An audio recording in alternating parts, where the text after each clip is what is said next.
Vous voyez bien ce qui fermente depuis des années. Ce qui fermente, c'est qu'être français? Qu'est-ce que ça donne comme droit? Qu'est-ce que ça impose comme devoir? Non, mais c'est surtout une vision totalement nationaliste et raciste. C'est-à-dire qu'aujourd'hui, être français, c'est quoi finalement?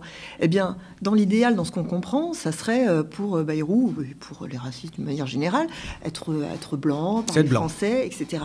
Mais c'est pas ça, être français. Enfin, c'est ça, en fait, qu'il faut expliquer. Être français, c'est adhérer aujourd'hui au projet collectif qui est notamment issu de la Révolution française et qui donne liberté, égalité, fraternité. C'est ça, être français.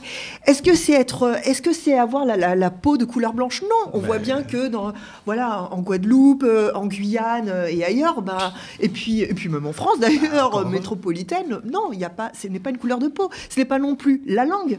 Le français est parlé bien au-delà des frontières du pays. Donc, ce n'est pas non plus la langue. Ce n'est pas le fait de parler français qui fait de nous des Français. Donc, c'est quoi, finalement? Eh bien, c'est justement le fait qu'on se reconnaisse dans ce que le pays porte comme principe, la Déclaration des droits de l'homme, liberté, égalité, fraternité, la République. Ça, ce sont des choses qui nous portent et qui fait qu'ensemble, collectivement, on porte un projet commun, on fait société et on avance ensemble. C'est ça, être français. Eh bien, si eux, ce n'est pas leur définition, eh bien, ces gens-là sont inquiétants.